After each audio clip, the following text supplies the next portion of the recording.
Hi everyone, I'm Charan Dasagrandhi. So today we are going to discuss about the significance of security education for citizens.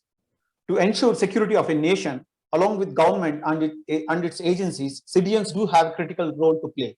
So security education is must for every citizen.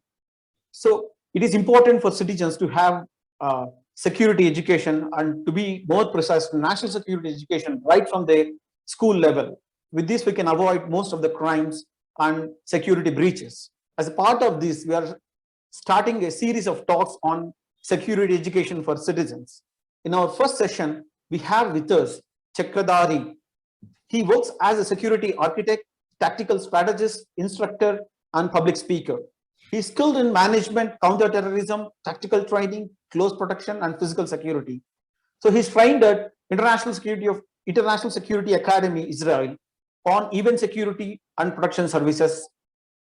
So today he is with us to share about a in-depth understanding of what is security and the role of citizens in security.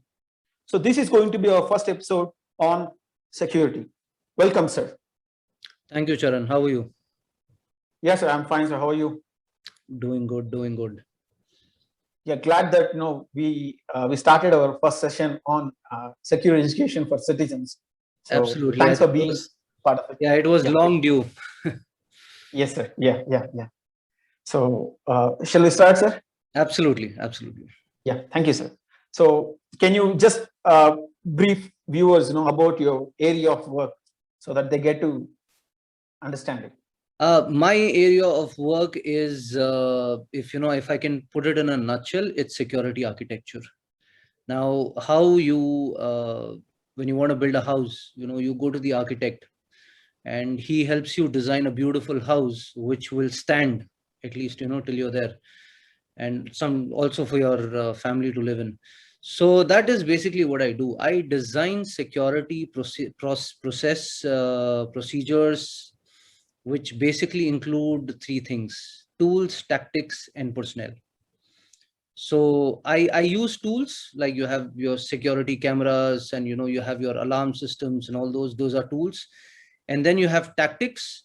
Tactics is basically how you integrate tools and personnel together. So I use tactics, and I train personnel on how to respond to certain situations, what are the best practices, how to react, how not to react, things like that. So that's basically in a nutshell what I do. Yeah, thank you, sir. So first, before getting into what exactly the security education, so can you just explain what is security and various dimensions of security? Security, I think, is one of the most ignored subjects. I know it sounds very funny when I say it's the most ignored, because every time we're talking about cyber security, we're talking about mobile security, we're talking about data security, we're talking about physical security, national security, internal security. We're talking about so many things that are related to security, but it's very rarely do we hear somebody talk about what really security is. If a fifth standard kid cannot explain what is security, then we haven't really understood what security is. So simplifying the definition of security, it is a set of okay, let me take a example here. Like the shirt that you and I are wearing right now, for example, this shirt. Now this collar and this shirt is not one piece, it's two different pieces, correct? But they are stuck together using thread, and stitches. Now those stitches are the security. Even if one stitch goes loose today, if not tomorrow, if not day after tomorrow, the entire collar will come out. One stitch loses the next, and then you have a big breach. Now, if you take this example analogy and apply it to any form of security in our life, let's talk about COVID right now. So if you wear a mask, which is letting the moisture come out, out of your body when you breathe out, if the moisture is coming out, then it is not a secured mask. We all are wearing cloth masks. Now, these are not secured. Why? Because the stitch, there is a loose stitch. the moisture is coming out. If the moisture is coming out of your mask, the virus is also coming out of your mask. Correct. So that is security. Anything which is loose, which is not stuck together and which is not protecting you. Now, understanding this in a three-tier example would be, we have three kinds of stitches.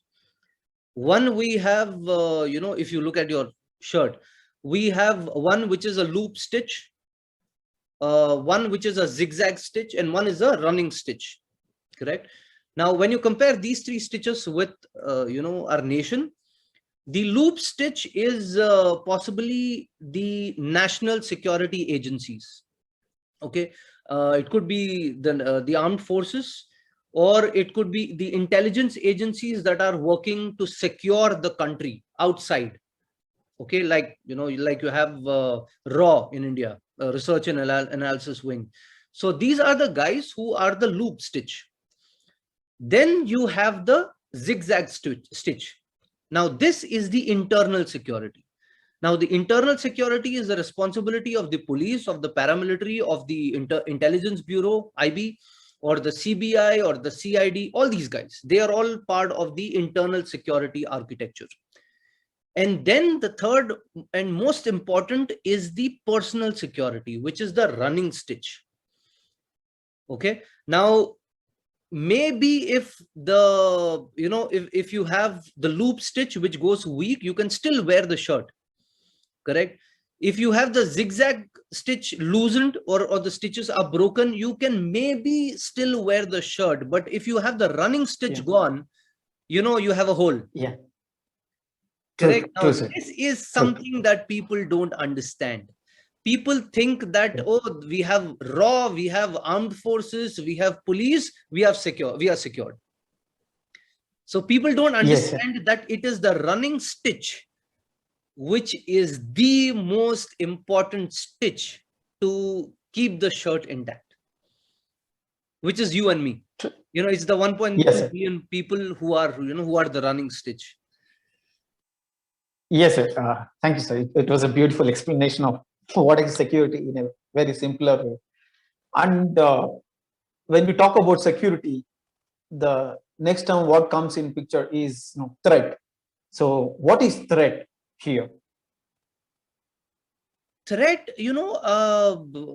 threat could either be, I mean, today the word threat is very difficult to explain today, because we've gone on to new dimensions of threat. Correct. Now we were till lately we were talking about physical threat, somebody attacking you physically or harming you physically and all that. Then we got technology in, and then we started looking as intrusion into our electronic space as a threat. Somebody breaking into your data and breaking into your servers and stealing data and all that stuff. And today I think the threat is gone to a whole new level where we are considering COVID as possibly a biowarfare. I will still use the word possibly a biowarfare because it's still a speculation. I know some people are very, very sure it's warfare, and some people are not. The concrete proof is still not out there in public domain, so I will reserve my comments on that. I will still call it probable biowarfare. So today threat is gone to a whole new dimension. And then we are also talking about the recent news. I'm sure you would have heard some of the bureaucrats and government officials and intelligence officers in the US. They are being targeted. They are complaining of very weird diseases, and they are complaining of massive headache. And the agencies are saying that it's targeted. They are being targeted by a microwave weapon or things of that sort. So when you say threat, we've gone to a whole new level of where anything and everything can be a possible threat. Today the air we breathe is a possible threat because there is corona outside. There's COVID. So so anything that is going to cause disharmony to man, material or space. Man is human beings, material is, our data, our surroundings, our things that we own, or space, Yeah. places where we live in. Anything that's going to threaten harmony in these places is a threat. Yes, sir. Thank you. So, and can you brief on what active role can citizens have in overall national security? Like, how active they can be. See, I think, this is possibly one of the best times that we are having this conversation, because we are under, we are in a situation where we are feeling threatened as individuals.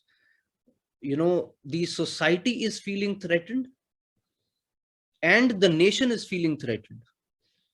I think in the last 3 or 4 decades, I don't remember we have been in a situation like this, so intense, where every single being, that is the citizen and society and the nation, have felt the threat at the same time. Now, what can a citizen do to, help the society and help the nation mitigate this threat? Talking from a COVID perspective, I think that's what we should be doing now. We shouldn't be talking about, terrorism or China and, all these things, because they come later, much later. I think right now the bigger threat we have is from ourselves. The second wave is one of the greatest example, because I think one of the study also suggested that more than half of India's population is still not wearing masks, correct, the way it should be. So I think right now we are our own threat.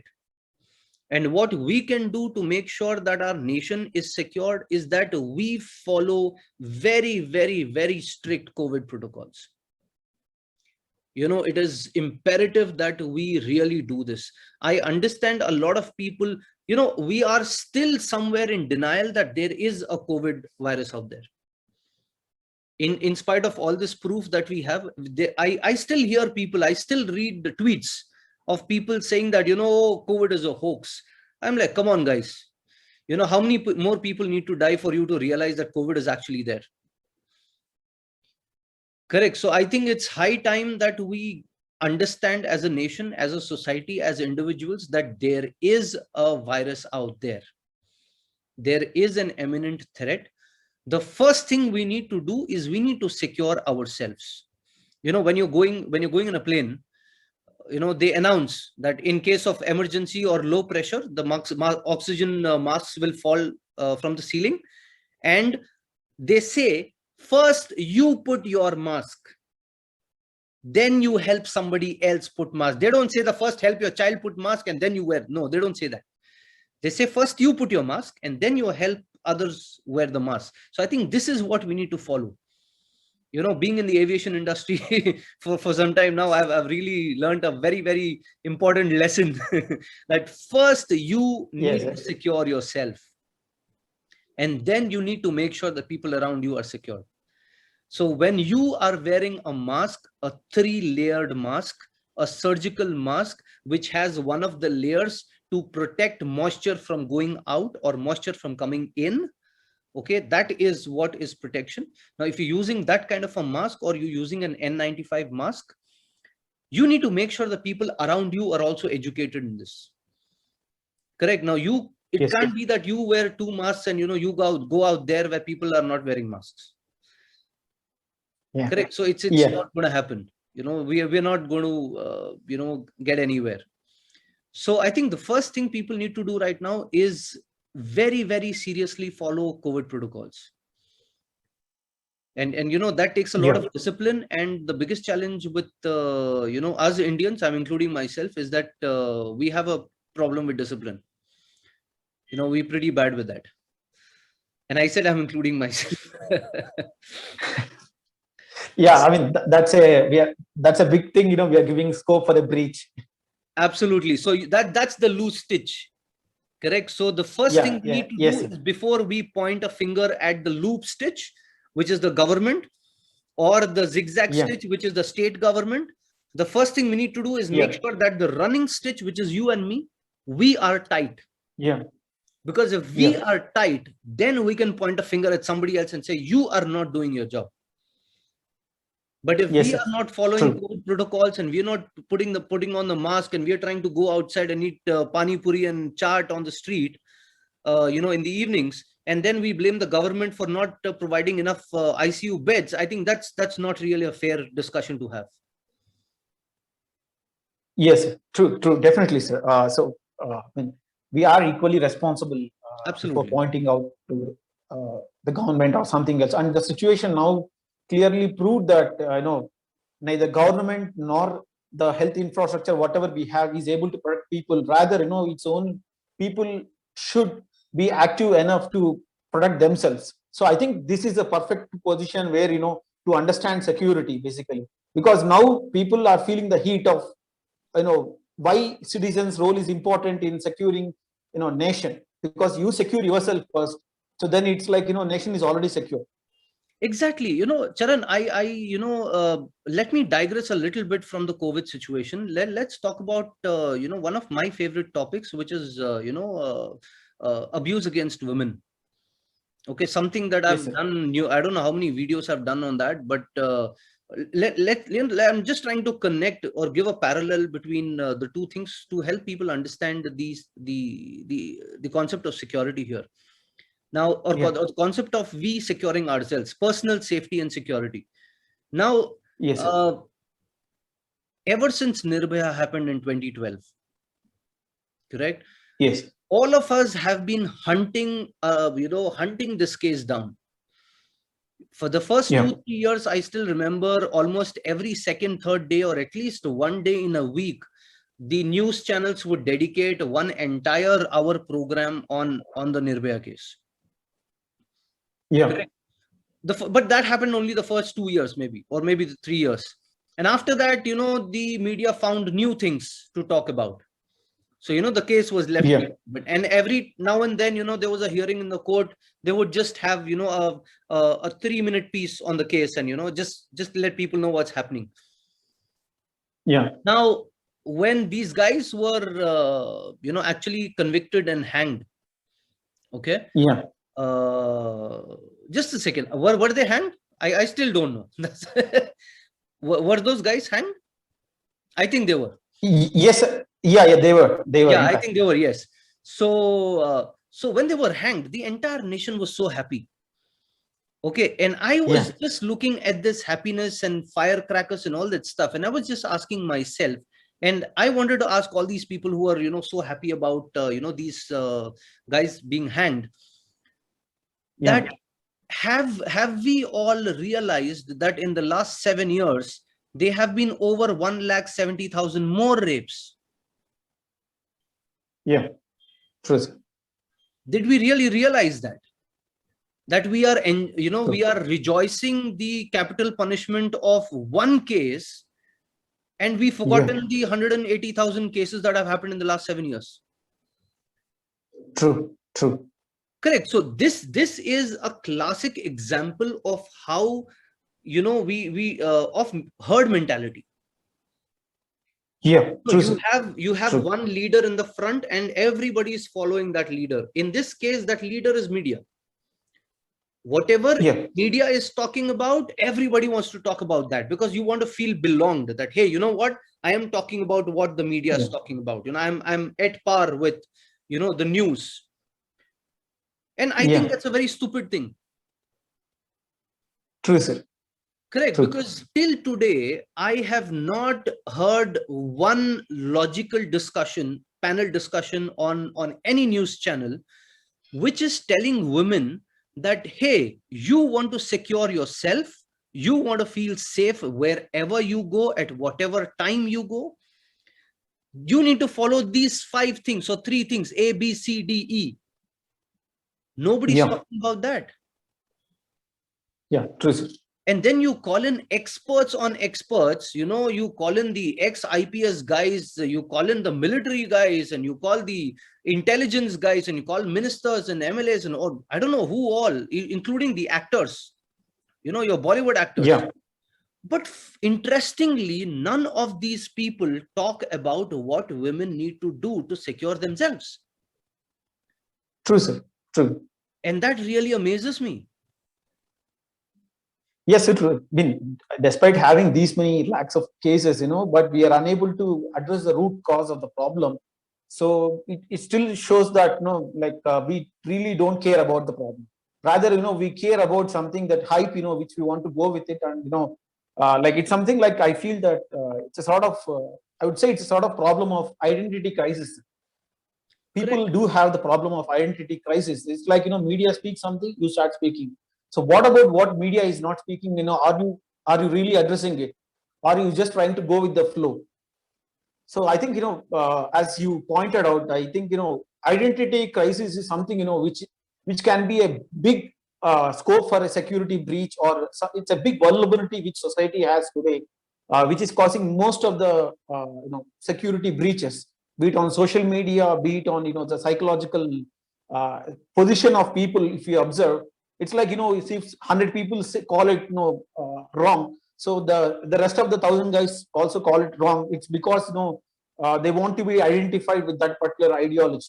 Exactly. If not, Nobody wants to say that, hey, no, you know what, this is what we should be thinking. And nobody is showing that courage, because the majority wants to talk about something else. So if you notice, actually, in the last probably 1.5 years or something, I have not done a single video on women's safety and security. Not a single word have I spoken on anything. If you look at my feed, there are friends who have posted the things on their wall. Some crime has happened, and it's come into media. Yeah. And and they've posted that on their feed, and they've tagged me, asking me, CR, what's your view on this? And I haven't even responded to that. Because what is the point in responding to something that media wants to show you? And then after 3 days, you forget about it, because now media has something new to show you. Yes, I mean, it looks like, it's very clearly visible. The like it's like, your minds are being, properly channelized and make you believe, make you think, and make you respond for what is shown by somebody else, rather than, giving scope for you to think what is right and what is wrong, or what are your priorities for your nation. Instead of someone like media and all speaking about it, so instead, people should sit and prioritize, what exactly is the priority as of now, and how exactly we should be responding. So we should have the individuals, I think. Correct. And what I would suggest, our listeners right now would be that, this is probably the best time to bring your close-knit friends together, your best buddies, or the circle of best buddies that you've had. Bring them together, have a Zoom call or whatever, Skype call or whatever thing. Bring them together, okay, and discuss what is happening in your life, what is happening in their life, and how you as a group can stick together and make sure that, each one of you in this group is secured. Physically, mentally, emotionally, financially. Correct. If this can happen, if we can get back to our groups, see, because one man security is impossible. If I am alone against the rest of the world, I am outnumbered. Correct. But if I have my best friends and we are a group, and we are making sure that, I am making sure that you're okay, physically, mentally, emotionally, and financially. Correct. And we both make sure that the third person is, secured, physically, mentally, emotionally, financially. You see what is happening. You see what is happening. You're not your dependency on somebody else. Now that somebody else is the state government, central government, or whoever, will reduce. True. Why? Because we as citizens, we have formed our own small communities, and we are sticking for each other. We sticking together, and we are making sure that there is no loose stitch here. True, sir. Yeah. Yeah. Correct. Now, True. this is the need of the hour. This is the need of the hour. Best friends, groups of best friends, you guys need to come together and make sure, have maybe calls every 2 days, every 3 days, just have group calls. Start the call Yeah. with first asking, how is everyone doing? Is everyone safe, Yeah. healthy, everything okay? Any financial challenges, stress, okay, that maybe somebody's lost their job or something has happened, maybe we can help, things like that. Yeah. Start the call with these basic things, then end up with jokes and laughter and fun. I mean, these lockdowns Yeah. and COVID cannot affect us. True, sir. True. Correct. In fact, this is the best time to start getting people together. Yes, sir. Definitely, sir. As you said, the basic things which you have explained, like the psychological positioning of ourselves, the financial positioning of ourselves, like the bonding what we have, and all these aspects definitely can be mapped to the national security also, sir. Because a nation to be Absolutely. secure, so they have to be financially strong, they have to be culturally strong, they have to be education wise, they have to be strong, and health wise, like they have to be strong, they emotionally they have to be strong. So I think these can be, as you said, these can be the key parameters to define security, I feel, sir.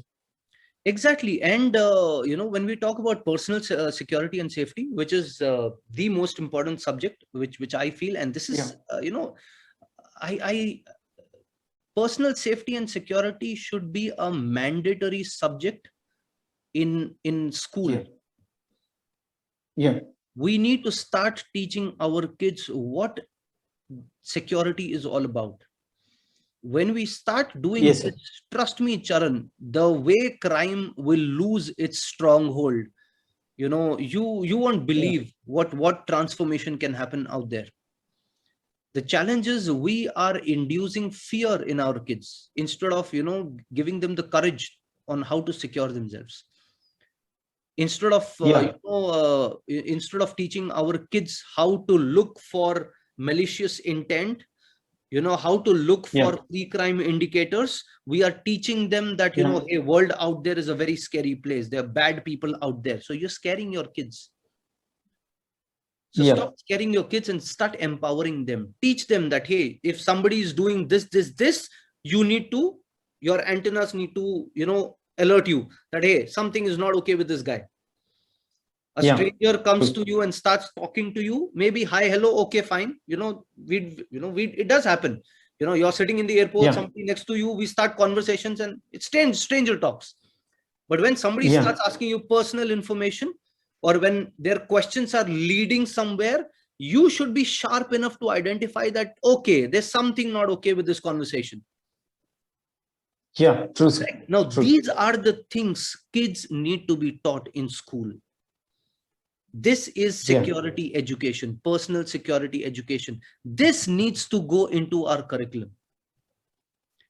It's Yes, funny, sir. we have True. NCC, but NCC students don't understand this.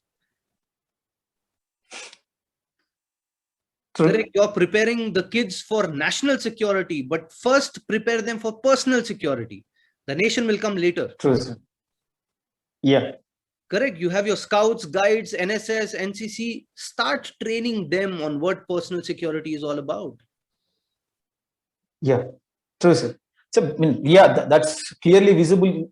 That's clearly visible during this time, sir, because we are making children, we are inducing fear in children and telling that no, world is bad and you have to be safe, and they are killing the fighting spirit in the kids. In fact, so Yes. the same vulnerability is exposed now. Frankly speaking, in the current situation, so you cannot bind yourself. You cannot lock yourself and sit in fear continuously, because we can see that in most of the COVID deaths, fear is one of the main factors, because that is Absolutely. creating a lot of, that is Absolutely. amplifying into various physical problems. So I think Absolutely. so I think this attitude, as you said, we have to get out of it. So then only then we can make the we can be strong and make the nation strong. Absolutely. And when it comes to personal security, the stitches that we're talking about is physical Yeah. physical fitness, mental fitness, emotional fitness. Okay, these three are of prime importance. Financial fitness is something, see, for kids, financial fitness is something that parents take care of. Yeah. Correct? Yeah. If it is applicable, yes, financial fitness. But the first three, physical, mental, emotional. Yeah. These three are the three stitches that we were talking about. Remember? Yes, sir. The loop stitch, the zigzag, and the running. Yes, sir. True, sir. So these three have to be taken care of in this COVID situation. Yes, Correct? sir. I think this very critical. Yes, I have been, even though I have been trained, in Israel, in counterterrorism and things like that. I've been home. I've been stuck in four walls for the last 25 days, and I am losing it. Yeah. Okay, I'm losing it, and then I need to realize and then pull myself back. Yeah. Okay, so it's like that. So everyone is going to be stressed. I am stressed, but this is the time when I need to understand my stress. What is causing my stress? Understand my thoughts, my emotions. What thoughts are causing me stress? Correct? What emotions are causing me stress? And then I need to handle it with my own self. Okay, not take it out on your family and kids and spouse, that you get stressed out and you start showing anger. No, you need to start dealing with anger yourself, and the stress. Yeah. So that's very, very important. Yes, sir. Definitely, sir. Like, I mean, everything has got a scope for breach to happen, or everyone has. I mean, every system and every person has got a point where the vulnerability will be exposed. So we have to be very conscious about like when we are going to break. Yeah. So what is the threshold point? We are going to break, and we have to be conscious about every step of ours, where it is leading to ultimately. Absolutely, absolutely. And that's exactly yes, what the external forces are doing. They are feeding you information on everything that is nonsense. That's going to break you. That's going to break your trust. So I mean, till before the vaccinations started, we had so many ministers talking ill about vaccination, about the vaccines. They were like, oh, this vaccine is a killer and this and that. And, now they're talking about getting people vaccinated. So people need to be a little more smart and see this, this duality in people, and understand that they can't take these people on face value. Yeah, true. I mean, in security perspective, nothing is, nothing is to be trusted. Everything has to be questioned. Everything has to be inquired. Everything has to be questioned. Only then believe. I like the Indian Army's motto. Respect all, suspect all. Yeah, including you. I mean, including we ourselves. Absolutely. Definitely, sir, because we don't know when we break. So yes, sir. Yeah, I think you gave a right start for like how the security education should start. So can you list out some like, say, if I want to point 5 principles citizens should remember as a part of security. So what can be the 5 points, like, or 5 points or 4 points, whatever it is. So what are the basic security principles citizens should remember? See, when it comes to security, there are many things one needs to take account of. But I think from a COVID perspective, the situation that we are in right now, I think the most important is one, we need to secure ourselves. As I earlier said, the masking and all that stuff, the hand sanitization and washing. That's the health perspective. Okay, from a health point of view, the hygiene. What is it that you need to maintain? The second thing what people need to figure out or be prepared for is the future. Okay, I know it is absolutely uncertain what is going to come in the near future. We don't know if there's going to be a third wave. It could be, it could not be. Maybe it would come in 2 months. It could take another 5 months. It could take 10 months. Or maybe after 2 years, we'll see the third wave. We don't know. Yes. Correct? Yeah. But we have seen 2 waves. Yeah. We have seen what can impact the waves. We have seen what can curb the waves. The waves. Yeah. Correct? Now, based on this evidence, what we need to start looking at is what am I going to do to secure myself, financially? This is a very, very important question that people need to start asking themselves. Correct? And this is something that need to start preparing for. Yeah. Okay. If tomorrow, let's say the world, see, it's a pandemic. Okay. So we don't know what's going to happen out there. So let's say, the worst case scenario, tomorrow, the entire country or the entire world goes through a third phase or a wave 3. And, the entire world is locked down again, like how it happened last year in March, April, May. In such a scenario, what is it that I am going to do? How am I going to lead my life? How am I going to, earn my bread? I think it's very important we start thinking on those lines. And because that is when we will start innovating things. A friend of mine, a very good friend of mine, he spoke about working from home 2 years back in 2018 when COVID was not even there. Correct? What you should do if you are working from home, things like that. He started talking about that.